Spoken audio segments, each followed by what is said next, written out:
கர்த்தருக்குள் பிரியமானவர்களே, July 12 Elon G white அம்மையார் அவர்களுடைய மாரநாதா புத்தகம், பக்கம் 385. இன்றைய தியானத்திற்காக தெரிந்து கொள்ளப்பட்ட தலைப்பானது தேவனுடைய மக்களுக்கு வரப்போகின்ற அசைக்கப்படுதலை பற்றிய ஒரு தரிசனம். வசனம் எசேக்கியேல் 38வது அதிகாரம், வசனம் 18-19. இஸ்ரவேல் தேசத்துக்கு விரோதமாக கோகு வரும் காலத்தில் என் உக்கிரம் என் நாசியில் ஏறுமென்று கர்த்தராகிய ஆண்டவர் சொல்கிறார்.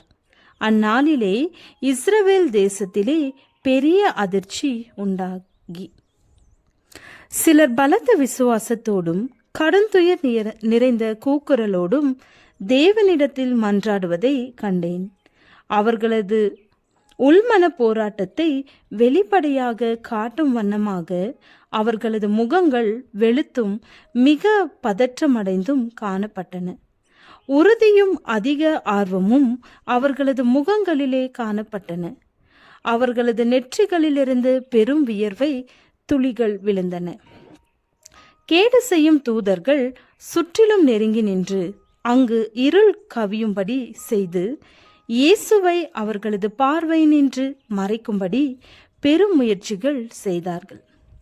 அதன் மூலம் அவர்களது எண்ணங்கள் தீய தூதர்களை சுற்றியே இழுக்கப்பட்டு இவ்வாறாக அவர்கள் தேவனை நம்பாமல் அவருக்கு விரோதமாக முறுமுறுக்கும்படி அவர்களை வழி நடத்தலாம் என்று முயன்றார்கள். அவர்கள் தங்களது கண்களை மேலே உயர்த்தி நோக்குவதில்தான் அவர்களது ஒரே பாதுகாப்பு இருந்தது. தேவதூதர்களுக்கு அவர்களது மக்களை பார்த்து கொள்ள வேண்டிய பொறுப்பு ஒப்படைக்கப்பட்டிருந்தது. இந்த ஆர்வமுள்ள மக்களை சுற்றிலும் தீய தூதர்களால் நச்சு நிறைந்த சூழ்நிலை நிறைந்திருந்த போதிலும் பரலோகத்தின் தூதர்கள் தொடர்ச்சியாக அவர்கள் மீது தங்களது சேட்டைகளால் விசிறி அங்கிருந்த அந்தகாரத்தை சிதறடித்து கொண்டிருந்தார்கள். ஜெபித்து கொண்டிருக்கும் தேவனுடைய பிள்ளைகள் தொடர்ந்து உருக்கமாக கதறும் பொழுது சில சமயங்களில் இயேசுவிடமிருந்து வந்த ஒளிக்கதிர்கள் அவர்கள் மீது வீசியது. இவ்வாறாக அவர்களது இதயங்களை திடப்படுத்தி முகங்களை பிரகாசிப்பிக்க செய்தார். இந்த கடுந்துயரிலும் மன்றாட்டிலும் சிலர் பங்கு கொள்ளவே இல்லை என்பதையும் நான் கண்டேன். அவர்கள் விருப்பு வெறுப்பின்றி கவலையற்று காணப்பட்டார்கள். தேவதூதர்கள் உருக்கத்தோடு ஜெபிப்பவர்களின் உதவிக்கு சென்றார்கள். தங்களை காப்பாற்றிக் கொள்ள எந்த உதவியையும் தேட முயற்சிக்காதவர்களை விட்டு சென்றார்கள். என்னாலும் அவர்களை காண முடியவில்லை. நான் பார்த்த இந்த அசைவின் பொருள் என்ன என்பதை வினவினேன்.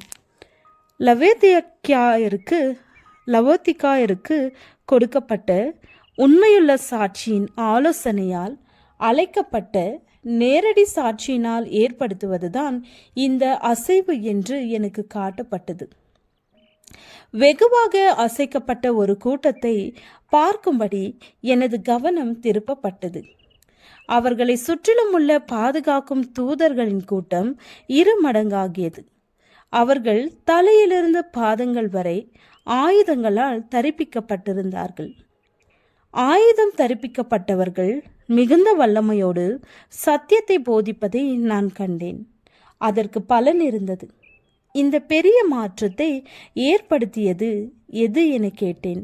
ஒரு தூதன் என்னை நோக்கி இதை ஏற்படுத்தியது பின்மாறியே தேவ சமூகத்தினின்று வந்த புது பலனே, 3ஆம் தூதனின் உரத்த சத்தமே என்று பதில் அளித்தான். ஜெபம். எங்கள் தேவனே, எங்கள் பலவீனத்தில் உமது பரிபூரண பலனை தந்து வெற்றியடைய செய்யும். ஆமேன்.